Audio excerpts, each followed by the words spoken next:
สัมมาสัมพุทโธภะคะวันพระผู้มีพระภาคเจ้าเป็นพระอรหันต์ดับเพลิงกิเลสเพลิงทุกสิ้นเชิงตรัสรู้ชอบได้โดยพระองค์เองพุทธังภคะวันตังอภิวาเทมิข้าพระเจ้าอภิวาทพระผู้มีพระภาคเจ้าผู้รู้ผู้ตื่นผู้เบิกบานสวากขาโตอะระวะโตธัมโมพระธรรมเป็นธรรมที่พระผู้มีพระภาคเจ้าตรัสไว้ดีแล้วธัมมังนัมมัสสามิข้าพระเจ้านมัสการพระธรรมสุปฏิปันโนภะคะวะโตสาวกสังโฆพระสงฆ์สาวกของพระผู้มีพระภาคเจ้าปฏิบัติดีแล้วสังฆังนามามิข้าพระเจ้า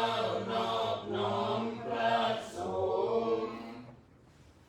อันธรรมยังพุทธัสสะภะคะวะโตผู้ปปาต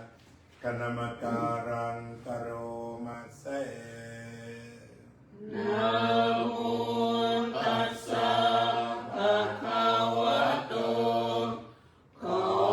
นอบน้อมแด่พระผู้มีพระภาคเจ้าพระองค์นั้น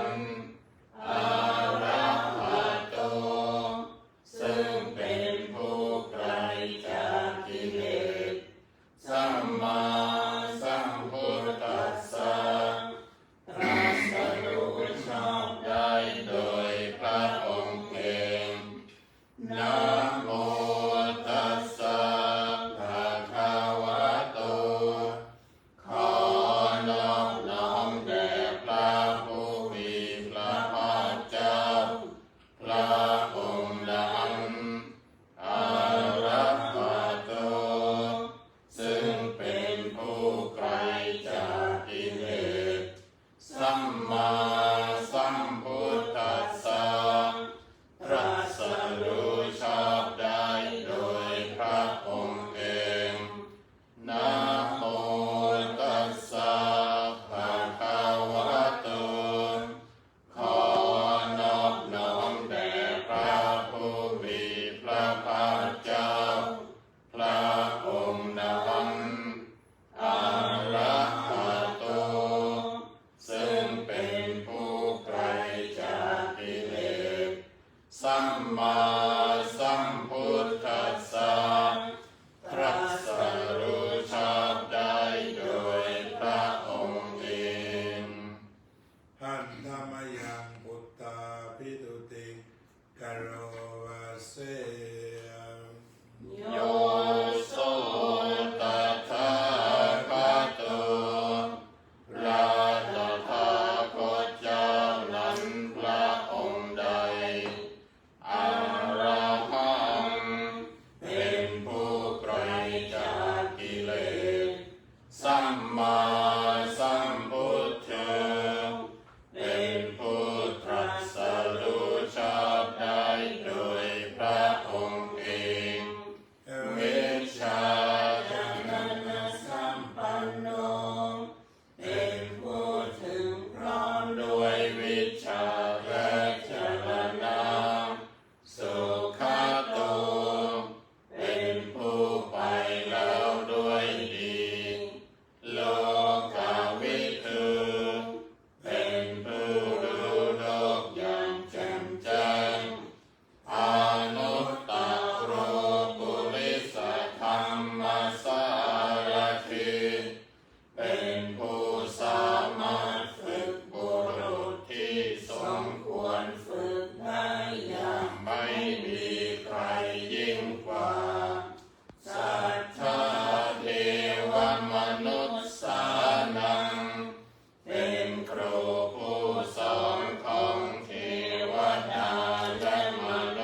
ปิญญา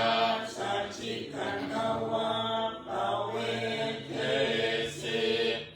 พระผู้มีพระภาคเจ้าพระองค์ใดได้ทรงทำความดับทุกข์ให้แจ้งด้วยพระปัญญาอันยิ่งเองแล้วทรงสอนโลกนี้พร้อมทั้งเทวดามารพรหมและหมู่สัตว์พร้อมทั้งสมณพราหมณ์พร้อมทั้งเทวดาและมนุษย์ให้รู้ตามโยธรรมังเทเสสิพระผู้มีพระภาคเจ้าพระองค์ใดทรงแสดงธรรม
ดาตาโยปนามาเส ปุญญาสิทธานิกาตัสสะญาณัญญาณิกาทานิเมเตสัญจะปาทิโนโหนตุสัตตานันตาประมาณกาสัตว์ทั้งหลายไม่มีที่สุดไม่มีประมาณจงมีส่วนแห่งบุญที่ข้าพเจ้าได้ทำในบัดนี้และแห่งบุญอื่นที่ได้ทำไว้ก่อนแล้วเยปิยาคุณาวันตาจาไมหังมาตาปิตาทายโยทิฏฐาเมจาปยาทิฏฐาวาอัญเยมัชฌัตตเวริโนคือจะเป็นสัตว์เหล่าใดซึ่งเป็นที่รักใคร่และมีบุญคุณเช่นมารดาบิดาของข้าพเจ้าเป็นต้นก็ดีที่ข้าพเจ้าเห็นแล้วหรือไม่ได้เห็นก็ดีสัตว์เหล่าอื่นที่เป็นกลางกลางหรือเป็นคู่เวรกันก็ดีสัตว์อาทิทันติโลกัสสมิงเตภูมาจตุโยนิกาปัญเจกจตุโหการาสังสารันตาภวาภเวสัตว์ทั้งหลายตั้งอยู่ในโลกอยู่ในภูมิทั้งสามอยู่ในกำเนิดทั้งสี่มีขันธ์ห้าขันธ์มีขันธ์ขันธ์เดียวมีขันธ์สี่ขันธ์กำลังท่องเที่ยวอยู่ในภพน้อยภพใหญ่ก็ดียาตังเยปฏิทานัมเมอนุโมทันตุเตสยังเยจิมังนะปัจจานันติเอวะเตสังมิ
นะโม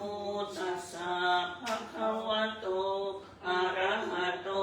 สัมมาสัมพุทธัสสะนะโมตัสสะภะคะวะโต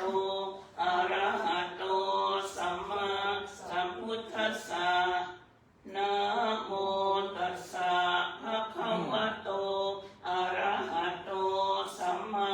สัมพุทธัสสะอิมานิมะยังพันเตภัตตานิสัปปะริวารานิภิกขุสังคัสสะโอโนชยามะสาธุโนพันเตภิกขุสังโฆอิมานิภัตตานิสัปปะริวารานิปฏิคันหาตุอัมหากังทีคารตังหิตายะสุขายะข้าแต่พระสงฆ์ผู้เจริญข้าพเจ้าทั้งหลายขอน้อมถวายซึ่งภัตตาหาร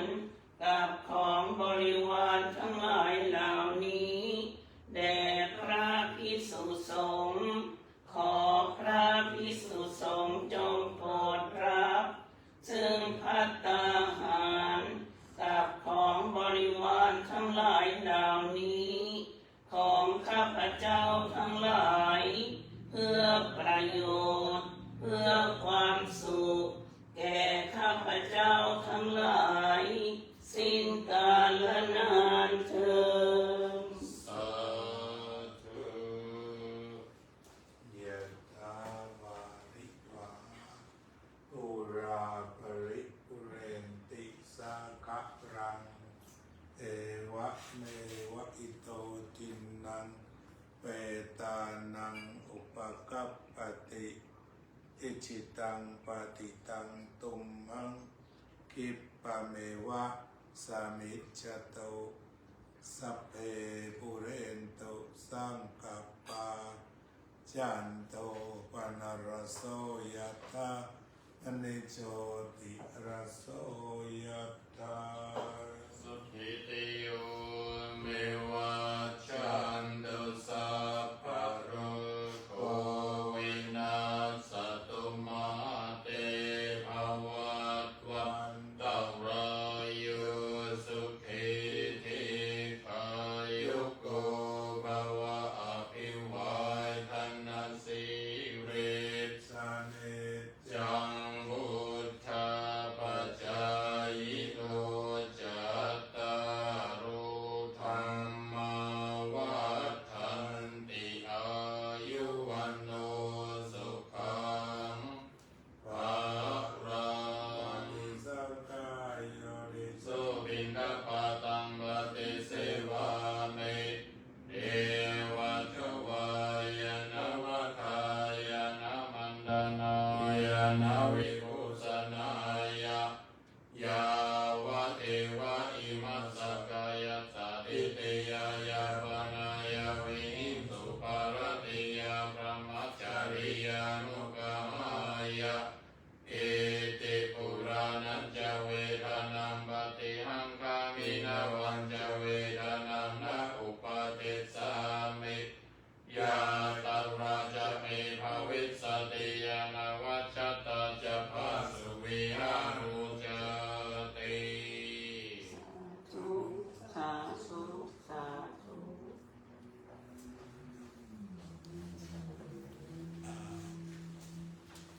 ปิดได้เลย